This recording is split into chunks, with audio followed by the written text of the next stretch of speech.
Good afternoon, Grinders. Welcome to the Rotogrinders Lineup HQ Grinderslive Crunch Time Show, or whatever they put on the thumbnail. I have no idea. Devin's behind the scenes. He probably knows what the show is supposed to be called. But we'll be showing off some Lineup HQ. We'll be talking about this 2-game NFL slate today, and I'm joined by another Lineup HQ master. It's Tyler Tamboline.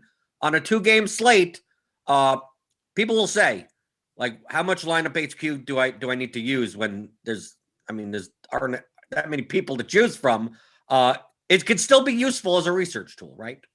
Oh, absolutely. And I think we've seen it in the past on even the 3-gamers that get away. You can use it on all, but I just think the point is, like I said, we're going to look at it today the same way we looked at it last week. That helped me immensely, just even having that little brief right before, we get off here and go make our own lineup. So I think that was solid as far as I was concerned. And then also, like you said, you sort of see things that stand out, and we've seen it on other slates where even lineups with 5,000 left on the table have won. But again, this will help you see it, visualize it. Could it be a real thing? Versus this week, it feels like you need it all. Someone already said it in chat. Can we get all 4 studs in? We can. Actually, I've looked at it, and I think a lot of people are going to be doing that. Doesn't mean it's necessarily going to be the way to take down anything large field, but I definitely think it's interesting to see the builds here. Right, because typically on these slates, DraftKings softens up the pricing so the casual people could feel like they could roster anyone they want, which is kind of true. But also on these large field GPPs, it means that everyone else could roster whoever they want. So like it's not, it make you feel good, but do you really want a lineup that's going to be duplicated 70 times? But I mean, I think the biggest position on this slate is going to be running back. Because do you feel like you'd rather not have any running back slots at all on the slate? I don't feel very confident with any of the running backs, that's for sure. You just sort of plug them in, but are you going to go back to the Singletary experiment? Are you going to go with, Aaron Jones should be safe, but then what about Devontae Adams? You got him in there, both of them together. Like, you're trying to figure that part out. Leonard Fournette never feels too exciting. And then you've got the Kansas City guys, which CH is going to be, he's Pro Bowls, should be a go. They'll see how he feels in warmups, depending on how much they'll use him. But that's also, Andy Reid coach speak, and the fact that, Darrell Williams is there still. Other guys, but, Bell's out, which is a good thing, but I think it's just tough to figure out. And then Ronald Jones, again, another guy. How can you really trust it? But upside is there when he has a big game. So very tough. I'm definitely using tight end and wide receiver in the flex a lot more this week than normal. Right. You have to figure that the highest touchdown equity is Aaron Jones. But is this the type of slate? Because normally on classic slates, I typically would not play Aaron Jones and Devontae Adams together because of the, Adams get these 1-yard goal line receptions, and Aaron Jones, that takes away from him. But on a small slate like this, where essentially, if you could nail all the touchdowns, you probably win. No matter how many they are on the slate, if you could get all of them, you're going to win on a 2-game slate. Are you more likely to roster Jones and Adams together? But based on this ownership, I mean, we have them as like the 2 highest owned guys on the slate. So even if you combine we have projected Adams at 59% projected ownership. We have Aaron Jones at 72% projected ownership. So you're going to see maybe 30% of lineups possibly in your entire contest have both of them together. Do you believe that the negative correlation versus the ownership, like, that's how I view it. I view it as, although raw points matter, if these guys are going to be like the 2 highest owned guys on the slate and people will have them both together, I think I'm much more likely to never not play them at all together. Play one or the other or neither. Are you Yeah, on board I with that? certainly like split. I'm on board with splitting them up. Yeah, and then you depending on how many lineups you have, like you said, having some without any of them. But it's just we've seen it. I think it was just last weekend, wasn't it? When we saw everything we talked about on the show was, Davante Adams can get his 8 for 60 and 1 touchdown, and then what happens? Diggs comes out and destroys it for $2,000 less. So there's ways you can get off of them. I'm sort of with you on the touch. Whoever gets the most touchdowns is the facts, but I'm saying the point of that is almost it's like a FanDuel slate, right? Where on FanDuel you just want to jam all the touchdowns into your lineup. It's the same thing here on DraftKings. If it's just like the mass amount of points that you need to get, it's going to be, and who knows where they are out there, is more likely just to take a Davante Adams and plug in somebody else, or take Lazard there, or St. Brown, or Valdez Scantling, or any of these guys to take the risk versus that, and then still have Aaron Jones because of that touchdown equity. Well, if you're not going to play Aaron Jones with the way that Green Bay tends to, not play him as often as we'd like him to play. I mean, Jamal Williams is sitting there at 9.7% owned. I mean, I'm not saying to play A.J. Dillon, but if A.J. Dillon's going to be probable, maybe he takes some carries. I mean, when we take a look at this running back position, there's no two running backs that you could take that you feel comfortable with, right? There's not, even like Singletary, it's like they didn't even run the ball the last game. And then you look at CH and you're like, well, that could be, who knows? Darwin Thompson gets some carries. We don't know. Ronald Jones is basically a yardage and touchdown back. And if he doesn't get in the end zone, he's going to die. I mean, we're looking at this and like you have to play two of them. Do you actually think that, do you think that this may be weird to say? Do you think that a contrarian way to go is to play three of them?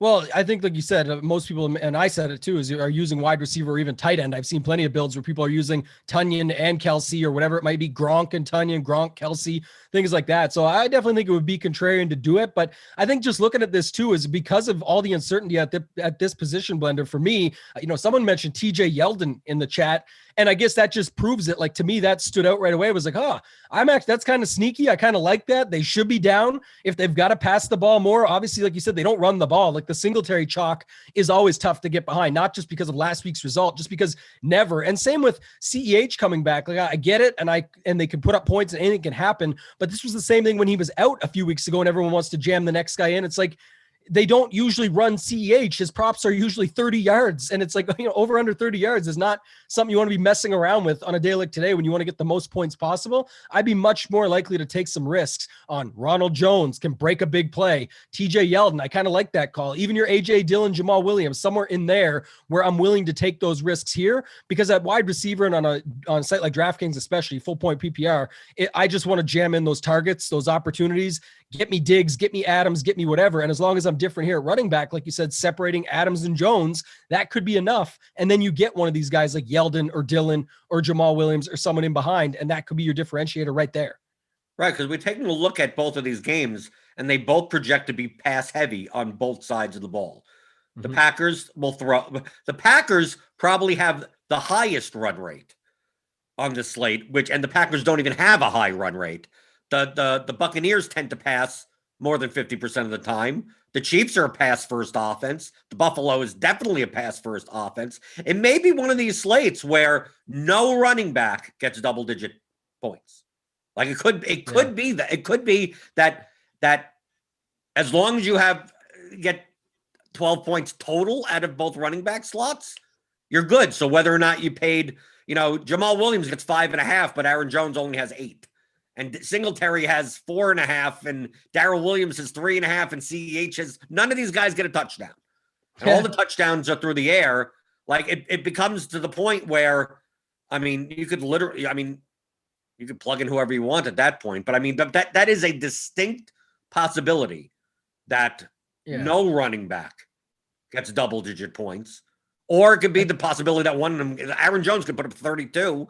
And I was just going to say that. Yeah, Aaron Jones and Fournette for me, and Fournette's bad, but I'm just saying those two are the ones where I feel like if they get down there, at least they're actually going to jam those guys, or typically will. With Kansas City, damn, they can get to the 1 yard line and you could have Tyreek, Hardman, Kelsey, these end arounds, like Mahomes running it himself. There's literally 5 or 6 ways. And you could say that about any team. I'm just saying the other teams don't seem to go that way. I can only go with the knowledge we have and what we've seen in the past. And yes, it could be Jamal Williams because Jones just broke it off and got them down there. But my point is more, those are the ones I would feel safer about actually getting jammed in for a touchdown than when you've got Kansas City running backs and you get to the 1 yard line. You can't even feel that safe about, well, at least here's CEH's chance. They have like 5 other ways they could go and do go at the goal line. So that's one thing I would say, and why I would take more risk on Yeldon. And the other one that stood out to me was Jamal Williams, just on the opposite side of it. Like I said, he's the guy that actually I can see them plugging him in more than an AJ Dillon for me. So I just switched that one up, but I do like the Yeldon call, Eric Johnson, our guy, had in the chat there. I think that's a good one. So at the wide receiver position, obviously you're going to have to stack in some regard, right? Yes. It's a 2-game slate. There's no, I'm not even bothering going through stack settings because like what everything's going to be a stack in some extent. You can't not stack. Is there okay, maybe you can. Would you consider, I think this is out of the question, but I know weirder things could happen, that you play a naked quarterback? That essentially like you play Brady Fournette, or you play Rodgers Jones with no wide receivers, or Allen Singletary, or Mahomes CEH, something like that. How do you do that? Because if you do, you're taking like 2 or 3 wide receivers from some other team and not have their quarterback. So how did all 3 receivers do well? And the quarterback is actually not the highest scoring quarterback on the slate. But I mean, I'm just bringing up contrarian points, but it's kind of hard for me to see not. I think the only way, and I'm not, I don't know how this could work, but I think this would be the only one I could see would be Josh Allen, only because it's a little bit there where you could put Tyreek and Kelsey and just hope that he does the running of the ball. He could run in 2 touchdowns, right? And that if that game is higher scoring and stays that way, that's sort of the only one I could see. But honestly, at that point, I still think you're single stacking them. I could see where you overstack, which we don't see a lot of also in DFS, but where you had like just Allen and let's say Isaiah McKenzie, but then you jam in like Adams, Tyreek, Kelsey, all the dudes on top of that. And then you've got more guys from the Kansas City side without their quarterback than you do with just Josh Allen and McKenzie. But that's really for naked, it's tough. It has to be probably just him with the expensive KC guys. And then how often do they work out together that Mahomes is not there? Like you said, it's tough. Right. It's more of a probabilistic thing of you're going to jam in 3 guys from one team and not the quarterback. I don't see how you win a large field GPP. So I'm going to run 100 lineups, just like we did the past couple of weeks, just to see what comes out. This is the Blitz projections as of standard settings, right? Everything's set up. Standard, everything, just one unique, whatever. Just run 100, see what shows up, see what types of constructions there are. We have the ownership. We can compare that. Yeah. I'm assuming we're going to see a lot of Josh Allen. Yeah, of course. 97% Josh Allen. So we have the top lineup, which is essentially an overstack. Like, to me, this is the chalk lineup. Allen, Singletary, Diggs, Knox, Beasley, Tyreek Hill, Adams, Jones. And maybe you could replace Tyreek Hill with Travis Kelsey in some regard and make a lineup somewhat like that. But, I mean, this is what we're getting. We're getting, like, within 100 lineups, you get – it's all coming from that Buffalo Chiefs game and more on the Allen side. Then at running back, tons of basically Singletary Jones combinations with some CEH. Then at tight end, you're actually based on our projections, paying down at tight end makes more sense than paying up. Although paying up at tight end is going to be the more popular route. And then at wide receiver, you basically jamming all the dudes. I mean, that's the whole point of paying down at tight end, right? You pay down so you could. I mean, look at this: Adams 91%, Diggs 87%. Hill 61%. What's Kelsey's projected ownership? So Tyreek's is 53. What was Kelsey's around 53 also. Right, we have Kelsey at 53.3. Yeah, I personally lean to the Kelsey side, but I mean Tyreek can break a slate in a heartbeat. So depending on what you're doing, you want to mix and match a little bit, and then probably even get some Mahomes lineups. I know they have typically in the past negatively correlated and everything that I've looked into, but this season there has been multiple games where they've went off together. They've used Tyreek a little bit differently, so I could see that. But man, that's pretty interesting. It's wanting us to pay Well, the down there just to difference, the jam in reason those why three. we're not getting as much Mahomes is because he's 700 more expensive. So in Yeah. these Allen lineups, you're able to jam in pretty much like everyone you want, kind of. You have to fade one of the expensive guys, pretty much. Yeah, Mahomes is coming in higher owned, but we're saying to get less of him, and that's fine. That's cool. I think that's great. I think that's one side of it. The other side of it was just sort of the, going back to that tight end position for a second. It's like, Kelsey's been a wide receiver. So I know that this wants to just jam in all the wide receivers, but that's another thing too I got a problem with is I guess it's maybe, the sample size, you could say it's small, but I feel like it's over the last 2 or 3 seasons at least. You followed it as well, Blender, watching, going back in results DB and just looking at previous week's results. The most expensive wide receiver at the highest ownership has been literally a death trap every single week.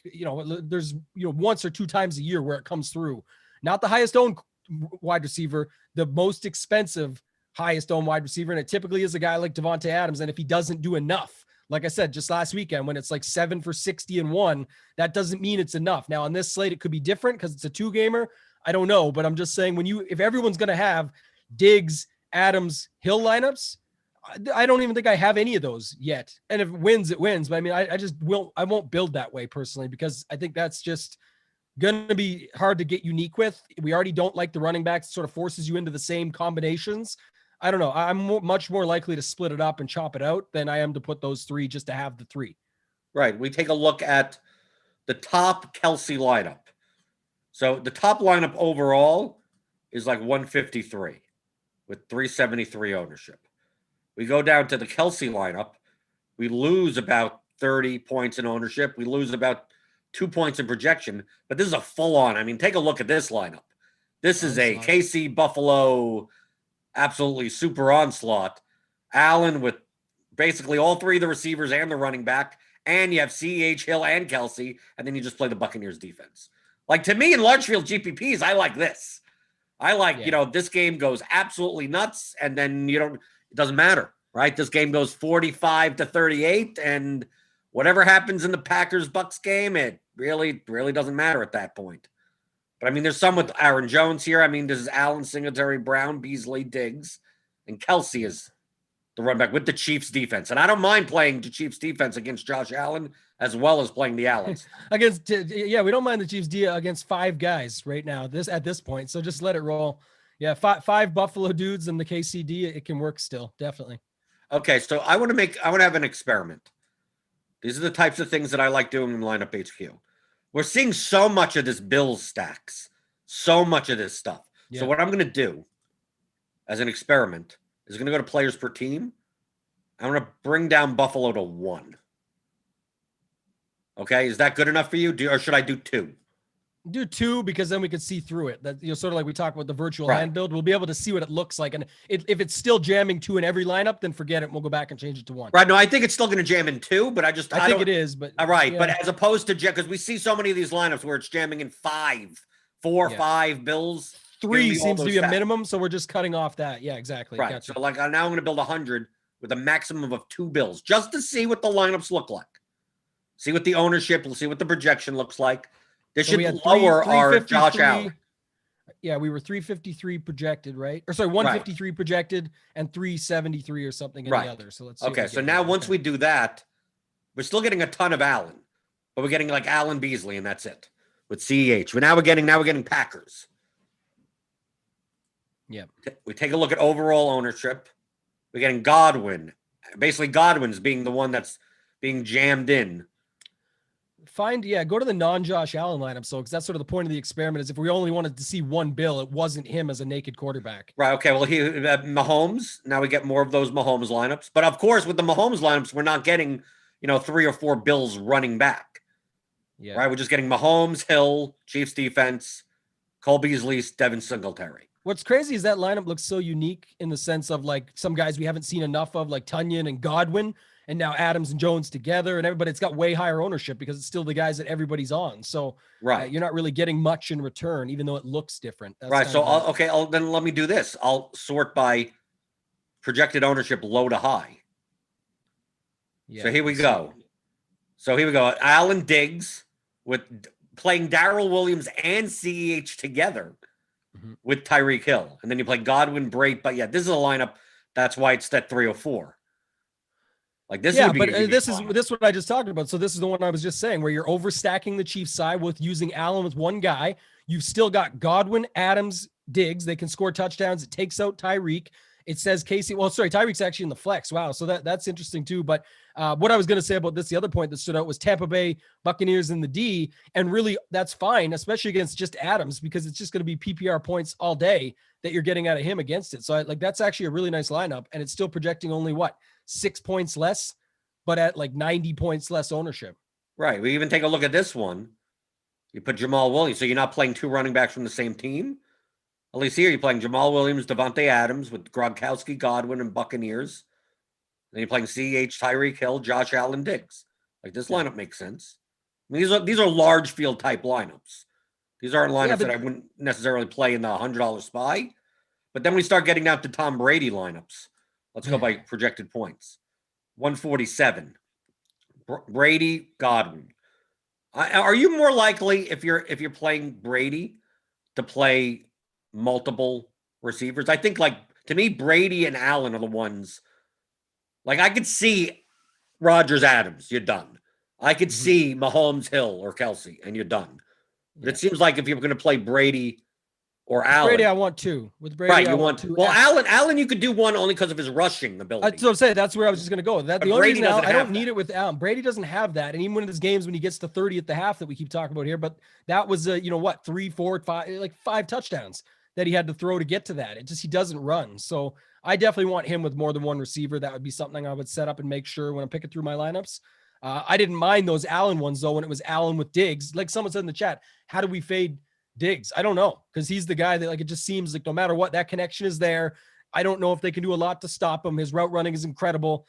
It's just the guy that I don't see busting versus some of the others I could. So for me, I like Diggs a lot. If I was playing Allen with Diggs, I think you could cut that one off like a Rodgers Adams. That's sort of, I would treat that the same. And then, like I said, you can overstack the Kansas City side if you want, get that little bit of savings from Mahomes down to Allen, and then fit some more people, or at least have some more opportunities to switch around how you build your lineup as far as the running backs paying down or up and swapping one of the wide receivers. There's more room to play at that point. So I like that setup. Okay, I'm going to try these Brady stacks and see what it looks like. So I'm basically using the stacks tool, doing just for the Buccaneers. So you can see that on the screen on the primary stacks. This is premium stuff, people. If you sign up to premium, you get all the access to Lineup HQ, the projections, and everything. $10 off your first month. Click on the link in the description below. But I'm setting it for Brady, quarterback with 3 of his teammates, any of them, and then 1 run back. We're playing the Packers, so basically I'm just saying, give me Adams or Aaron Jones, right? I don't need both of them. I don't need 2 of them. So I'm going to do that. I'm going to build 100 lineups like this. I put it at 100%. Doesn't mean I play this.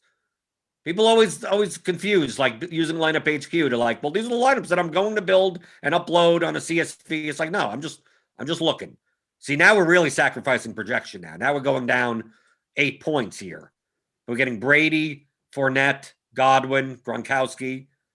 I mean, the lineup still makes sense, but you're not gaining how much. I mean, you're not really gaining that much ownership. How much Yeldon? How much Yeldon are we getting? I think 0. check running. Yeah, back. I don't think we're getting any Yeldon. No, I mean Yeldon's in the blitz at least. Yeldon projects. I mean, he's way down there, elite leverage play. Right? He's projecting for a median of 1.6, so he's not going to show up. Literally, you'd probably have to build 3,000 lineups before he shows up once. Yeah, we even have Jamal Williams is projected for 6 times higher amount of points median wise. So yes, if you want to play Yeldon at less than 1%, don't go. Have fun. Large field, fine. Then take it. Sure, I guess so.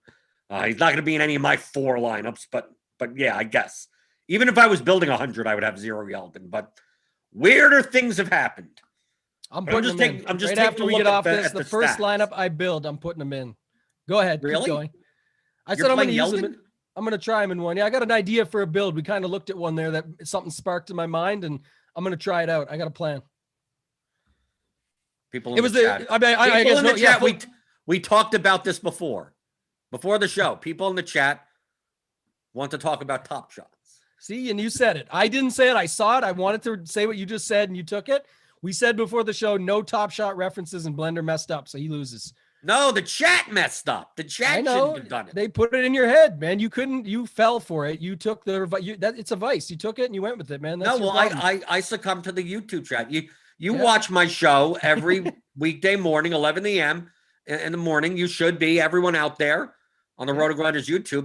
The YouTube chat is my people. They come in live and they ask the questions. So I go the YouTube chat people give me the thumbs, right? Have you not hit the thumbs up button already? What are you waiting for? There you go. I like the YouTube chat people. We're not going to talk about Top Shots, but at least if a couple of people are like, well, why aren't we talking about Top Shots?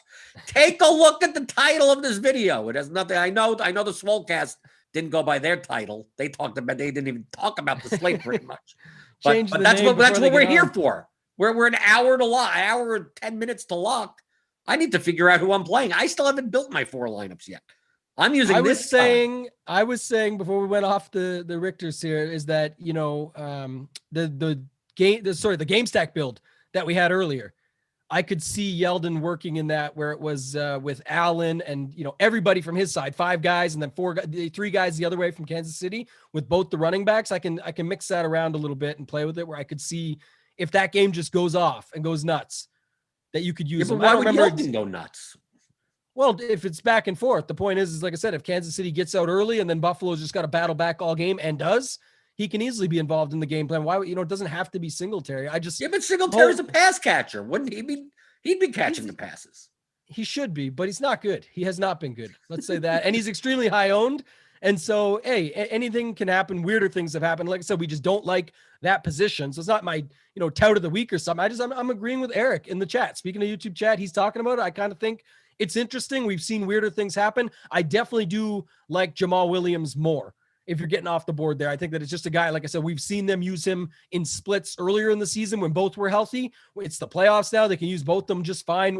Jones can do the work, almost like a Chubb Hunt offset where one can get all the work. Jones can get them down to the end zone, and then boom, they bring in Jamal Williams and it's his time. So I could see him work a lot more. I just don't hate the Yeldon play. I think it's kind of interesting, and not a big Singletary fan on any week of any game for this entire season. So I'm not scared to go away from Singletary.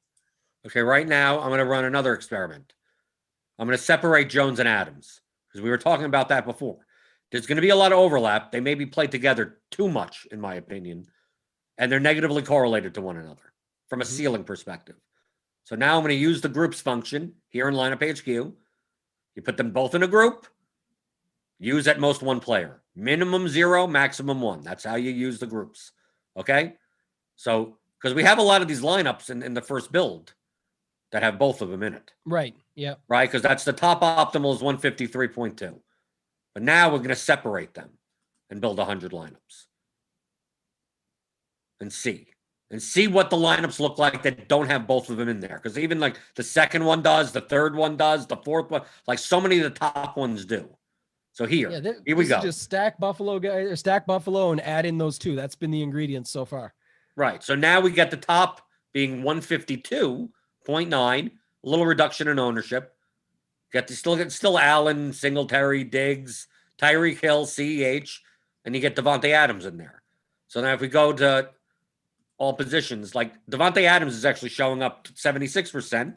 So we should see Aaron Jones at 15%. So he's not even filling up. So it's not like one of those things where you have to play either one of them. By the time you get to the 100th lineup, you're still getting lineups that have neither of them in there.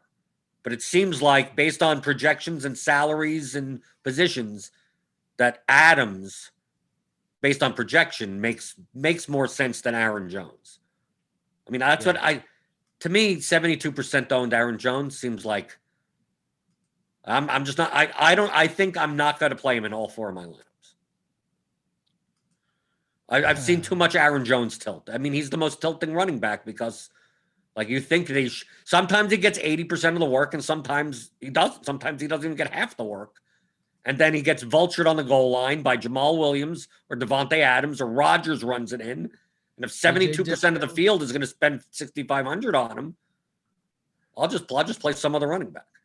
Oh, that's what I said. Again, we can pay down there. It's just that then it forces Adams, and that's the thing. I don't know. Okay, but then you play Adams. So then what's wrong with that? Yeah, I think, like you said, because the 2-game slate, the raw points factor, I definitely, could see it. I just think you got to be then careful about okay, everyone. I mean, we're talking about Adams and Jones. What about Adams and Diggs? That's got to be in quite a few lineups as well, maybe more. Okay, so let's do this. Let's separate that also. We're keeping the Jones and Adams separation, but let's say we keep Adams and Diggs away from each other. Right? We do something like that and then build 100 lineups. Right, because you could do these types of groups also. You could like take the chalkiest players. Sometimes I'll do that in NBA. Like there'll be like 3 guys that are 50+% owned, and I'll put in a group and say no more than 2. And that'll automatically, make lineups that are a little bit easier to leverage in large field contests. I mean, there are lineups that you can make with Jones, Adams, and Diggs together that could win a large field GPP. It just amounts to finding it amounts to playing TJ Yeldon in your lineup, right? It amounts to that type of stuff. But I'm looking for a way to not have to do that. So separating them out, we get this onslaught again. I'm going to have to play this lineup, Tambo. Yeah, it's come up twice. It's the lineup. That's the one I was talking about. But you would play this lineup, but instead of Singletary, you'll play Yeldon. Yeah, I'm going to play that lineup with Singletary with Yeldon. Okay, then I'll play with Singletary. Okay, we can split it then. Let's just live 1v1 and see what happens. I don't know. See what happens. 1v1. I'm dead going in. We know that with the projections, but right, anything can happen. I'm pressing the heart button. You could do that in lineup HQ. I'm going to save it in my saved lineups. No one dupe me. Don't dupe me, bro. I'm going to play this. Boz is just here to dupe, so he's going to dupe you. Oh no, it depends on the contest. I'm playing the smaller field stuff, so I don't think it matters. Are you paying the power sweep? Don't dupe me there. I won't have it. Right. If I do, it'll be different anyway. Don't worry. But this lineup doesn't even have Adams or Jones in it. Like this is just a full-on. I'm just balls deep into this game, and just there's $300 too. There's money to play with there. Don't forget. So money to play. Where am I going with 300? What am I doing here with that extra 300? Well, I'll have more to play with than you because I'll have. Because you'll have 800. I'll have 800. Yeah, he's 4K. I got money to play with here.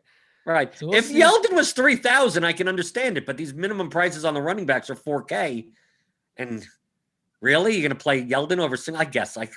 It's 2-game slate. Why am I bothering to argue with you? Okay. It's Singletary Tyreek versus Yeldon Adams. That's your 2v2 right there. Okay, I'll bet on mine. Yeah, see, there you go. But we just looked at how good Adams' projections are and how strong of a play he is. So he could be the guy, and Tyreek could, dud out, and then you've got Yeldon sneaks one in or gets lucky, and there you go. Yeah, but not a bad Diggs actually has a better projection than Adams. So that's why we're getting in this 100. I still have Diggs. I'm taking out Tyreek Hill to put in Adams and play Yeldon. And I still have CEH and Kelsey running the goal line. I'll take that. Let's go. Okay. Let's try. I like that. It's a good conversation piece. I think it's interesting, but yeah, those are the things that I'm looking at, to your point, why we're doing this, guys, and bringing it up. This is sort of what you want to see. And then, like I said, I'll just notice things as we go along, and it doesn't mean it's right. This is large field stuff I'm talking about. Yeldon. I mean, if I'm putting it in the power sweep like you, I'm not really feeling too good about that one, but it would take the whole thing down if it got there and won. So, for me, I'm trying to think about the $20 with 200,000 people. I could just put in just Yeldon. I could put Yeldon Adams for Hill and Singletary. There's other ways you could go about it. I just think that's, an interesting way to dissect the slate in advance. I love doing this personally. Dan Janning asks how much money you're leaving on the table. He says he's leaving 4,300. I just went in lineup HQ to our current build of let's go to the first build with the defaults, right? With nothing, and just go by salary low to high. So in the top 100 lineups, just with doing nothing, even within the top 100, there's a lineup that's 48.3, 1,700 left on the table, 149.2. So you're not far off. So I'm sure that if you could build 300 lineups, I think leaving 4,300 on the table is viable. That's similar to what we've said on previous shows of, well, you have Davante Adams in your lineup. It's the same lineup. We take this lineup that's right up over here and go, well, instead of Davante Adams, I'm going to replace him with Allen Lazard. Mm-hmm. Right? So you're leaving 5,500 on the table, and you're just playing anyone that has this type of lineup will have Adams here. You have Lazard. If Lazard's the one with 6 catches, 120 yards, and 2 touchdowns, and Adams just has a mediocre game, 8 for 80 with nothing, like you win. You left 5,500 on the table, and your ownership goes down, and the likelihood of being unique goes way up. So to me, that's how I view leaving money on the table. I'm not looking to do it across the board of like, well, I'm just not going to play I'm not going to play any of Adams, Diggs, or Hill, or Kelsey. And I'm just going to play all the subsidiary receivers. It's like, no, it's more likely that I'm going to still play studs, but like one of them, I just bump down to MVS from Adams, or from Diggs, you go down to Beasley, or from Hill, you go down to Mecole Hardman. But don't try to make those balanced builds and just hope that like all the secondary receivers are the ones. I still think you probably need 1 or 2 studs in your lineup since you're able to get them just for raw points. That's the only way I would do it as well here. Like you said, that sort of one-off swap where it could easily be a spot where just, Diggs down to John Brown. John Brown catches a bomb, gets a few other catches there, ends up outdoing him. So be it. And then that leaves a little bit of money on the table, not quite, 5,000-6,000. It can work. You just showed it, but I'm much less likely to do that. The idea of that is, obviously to get unique. And I just think everybody here is spending all the money anyway. Like I would look at this week in a 2-game slate with where the pricing is a little bit softer than what we're used to, where I just think everybody is spending, at least 49.5, if not more. So even 1,000 or 2,000 would already be extremely unique. And there is a huge projection. You saw it up there. That was 20 points.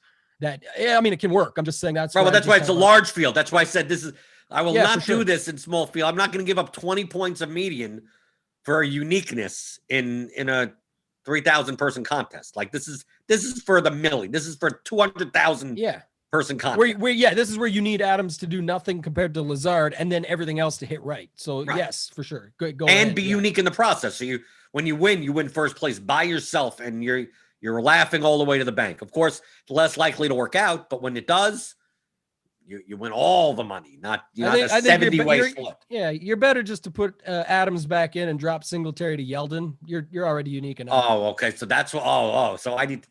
It's just easy. Look, go do it. It actually Yeldon drops our median less. It drops our median less. A running back is more likely to get injured, and there's more opportunity for something like that to sneak through. So yeah, Yeldon is the theme of the day now, but I'll tell you what, that seems more likely than the other way happening. That's all I'll say. I guess so. You're going to play Yeldon. You're going to have to try him in at least one, I think, Blender. I'm playing 4 lineups in small field. I ain't playing Yeldon. Get out of here.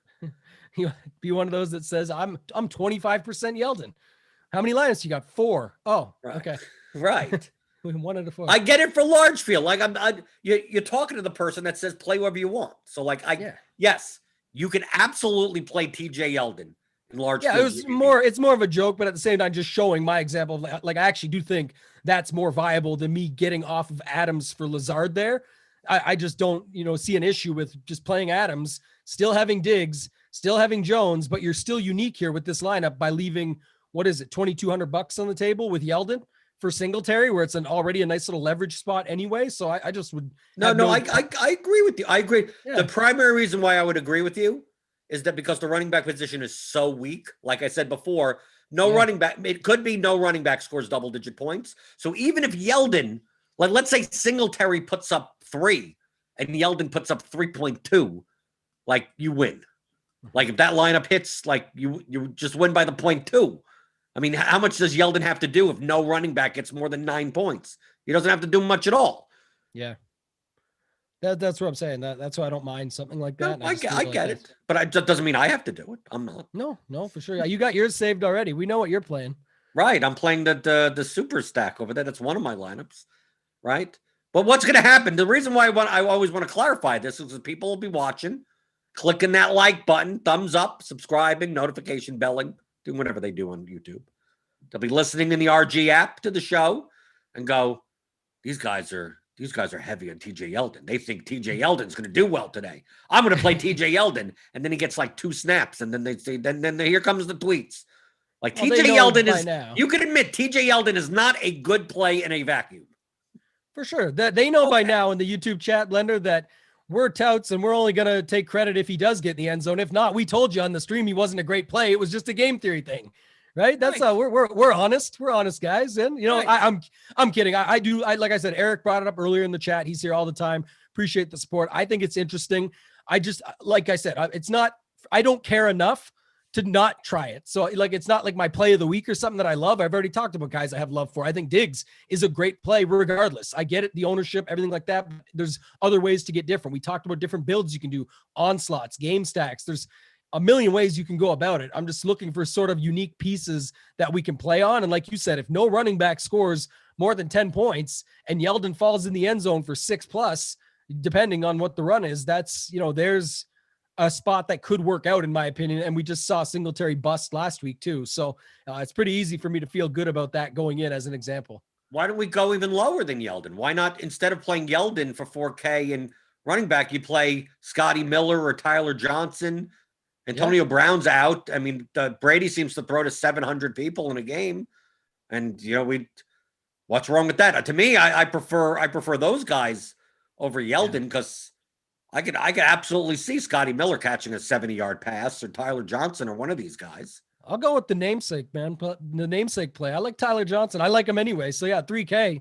Again, another interesting guy that you could just plug in and then get everybody and still likely be unique enough because not as many people. What's his ownership showing at on here? 0.1? No, 2.5. 2.5. Okay, yeah. Like it's very, very low, just like Yeldon. So I think it's a spot you could definitely go to. And then you get another $1,000 to play with. Or maybe I'm an idiot and just take out Yeldon, flip someone else up there to the running back slot, and then use Tyler Johnson. Right. I don't know. Yeah. See, so we're getting off of Yeldon. I got you off of Yeldon a little. No, I'm not off him. I'm not moving. I'm building that lineup. I actually wrote it down here and I have it so that I make sure I play this just so I can troll later if it happens. If it doesn't, it'll disappear and you'll never hear from me again. Well, we got a couple of minutes left. If you got any questions in the YouTube chat, feel free to type them in. Hit that like button, hit the subscribe button, the notification bell to know when we go live. We got crunch time for premium members. If you're a premium member, you know about this before every NBA slate. It'll be Britt and someone else. I don't know. I didn't look at the schedule. They'll be going over the NBA slate half an hour before 7 o'clock. And obviously, if you hit the notification bell, you'll know when we go live on this channel. I do a show every Monday through Friday, 11 in the morning. It's a review strategy type of show. And then there's Grinders Live, which is typically an hour and a half before the NBA slate on each day on this channel. So if you want the notifications, you want to know when Dean and me and everyone, new videos, feel free to click there. James Aguirre says, why not just play Jamal Williams over Yeldon? Is he not low-owned enough to win? They're making my point for me. Yeah, no, I did say this earlier, and I'm going to keep this one on record for sure. I'm Jamal Williams greater than Yeldon. If we're typing it out, that's my pick. I like Jamal Williams quite a bit more.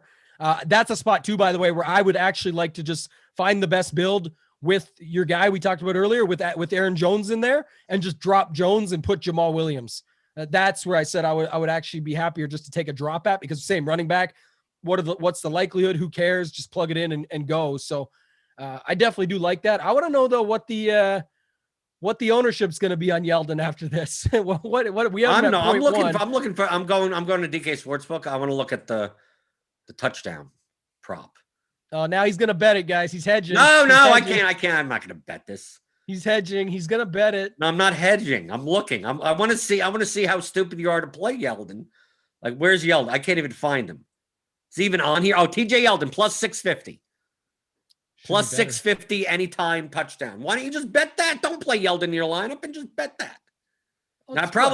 Actually, you probably can make more money playing Yeldon in DFS than you can. I just chucked 20. Yeah, it's $120 lineup or something, right? You know, that's all I'm going to do. But I guess maybe more. Actually, I don't know. I'm feeling like I'm invested in this now, and I kind of got to get in on it. So it's really, if you take a look at these props, it's actually not that bad.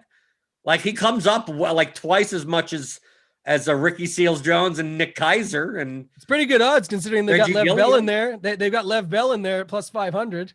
Right. Okay. So you've won that bet. If that was a heads up, Byron Pringle is plus 500. So that doesn't say much when he's plus 500 and Yeldon is plus 650. The people want you to bet it, Blender. No bet. Well, I can't even bet. I can't bet legally here. Oh, that's right. Yeah. McKenzie though. I don't mind. We didn't talk about a lot of that, but Isaiah McKenzie is another guy that stood out. I saw mentioned in the chat a little bit. Darwin Thompson is why don't you just play Darwin Thompson then instead of CEH? Okay, Same guys, odds. just put my $3,000 down on Yeldon. Thanks for the tips. Right, there you go. We gave out Yeldon today. We're in big trouble if this doesn't work out. No, what you do is you have to do first touchdown, right? Yeah, That's what's even that, 45? worse. 45? Plus 4,500. Yeah, I like that too. But based on your game script theory type of thing, Yeldon wouldn't score the first touchdown. He'd be. No, we'll get him for the last. Isn't that what's the middle column? Last touchdown. What's the middle? Is that that's the last touchdown? So There's garbage time touchdown. Basically, because the Chiefs are up by 4 touchdowns, they put in Yeldon. He gets plus 40. These odds are horrible, by the way. Like I know they're hard. That's why you don't bet them. This number should be double. I mean, like that's how bad these numbers are. They should be double this. Yeah, I'll just play him in DFS and hope that it right. ships. You just play him against other people. Don't play against the sports book. But looking through the YouTube chat, what? Do they even have Yeldon jerseys out there to buy? If you you can get. I got an Aldrich Robinson Vikings jersey 2 weeks when he was on the team. You have to go to their site and you have to actually. You can't buy the jersey, but the custom, and then you put the number in or whatever. They didn't have it like pre-made or whatever. You can get them. Yeah. Oh, well, you're already ordering. Oh, you're that confident. You're already ordering your jersey. I'm saying if I need to order the jersey today, I think I want to try and think positively here. Right, sort of will it into existence, Blender. I like this thought, man. Let's do it. So I thought it's the opposite. I thought you're not going to roster him if you can't, because you're like, it's a sign that if you cannot buy a TJ Yeldon jersey, you can't win a GPP with him. So you shouldn't do it. No, I was always thinking about winning and being positive, Blender. Good thoughts, man. That's how you get to the top. Okay, so we got looking through the YouTube chat a little bit more. We're gonna go make our lineups. We got lock coming up in about 3:05 today. Listen, obviously, if TJ Yeldon scores, you could just blow it up on Twitter. Tag us, tag Blender for sure. We gotta hype this up as a joke. Yeah, of course. Please don't play this guy. If you're playing like head-to-heads or something, please don't play TJ Yeldon. Guy. Yeah, full disclosure, Blender is 0% and not betting him. Right. I'm probably betting last touchdown just for fun, and I'm gonna use them in like 10% or less. So that's a lot. Truthfully, 10% is a lot. But how many lineups are you playing today? Probably only like 20 in the $20. Okay, so that's 2 lineups. I'll pick a main or 2. Yeah. Okay, a lineup or 2. Okay, I'm gonna 20 max on this slate, man. Like it's one, it's anything can happen, but also 2, I'm over it. I'm on to golf. PGA season's here. I'm playing plenty of money today, but it's just the point of, what you're playing it in. So I don't need to go crazy on this slate. I don't love it. It's like we saw what we could build with it. Hope it helps everybody sort of see their way through it, how you want to build, but I'm taking chances in all of those lineups. So I'm not going to play this 3 wide receiver, get them all in and just take the raw points build that I think will be extremely popular. I'm taking chances in every single build I do. And people can find your PGA content for premium members. You also do the Degenerates podcast, right? Yeah, Fantasy Golf Degenerates podcast on Mondays. Tuesdays we've got the DFS for Doe Drive for Show with Noto and Cards, and then Wednesday I do my Lineup HQ show with a special guest. Got the Tuesday. Hey, we can leave on some. Said we we're going to say the TS word, but we can leave on the cards. You're doing a Top Shot show now. Oh my God! It's not a Top Shot show. It's a card show. But that was the topic of discussion last week, and now, of course, it's going to be there. So for those who want to talk about it, we can bring it in on Tuesday night. Myself, Chief Justice, Dean, the man, and then whichever guest joins us at certain times. So a lot of different content going out. Sundays, I'm doing the Round 4 Sunday Showdown show for PGA DFS. So a lot of golf stuff, man, and then just anything else I can find my way into here at Rotogrinders. If they had NFL Top Shots, you have to buy a TJ Yeldon. One of one. Give me the serial number when it happens. Oh, it's going to happen now. You just know it's happening. Here we go. Okay. Well, thanks for watching, folks. For Tyler Tamboline, I'm Jordan Cooper. Toe Tag and Tambo. Blender HD, Blender Ed on Twitter. And this has been, let me see if I can get this right. I don't know. I didn't look at the thumbnail. It's the Lineup HQ, Grinderslive, crunch time, before lock, pre-lock, conference. TJ Yeldon Tout Show. It's the Top Shot TJ Yeldon Tout Show on Rotogrinders.com.